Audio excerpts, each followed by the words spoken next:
కొట్టినాడు కథ ఎత్తి ఉప్పు డొంక దిష్టి బొమ్మ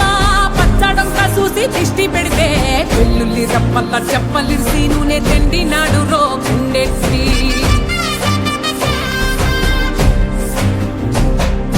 సట్టి నిండా సరుకు కుక్కి కుక్కి ఒట్టి నెట్టి ముక్కెట్టి ఎట్టి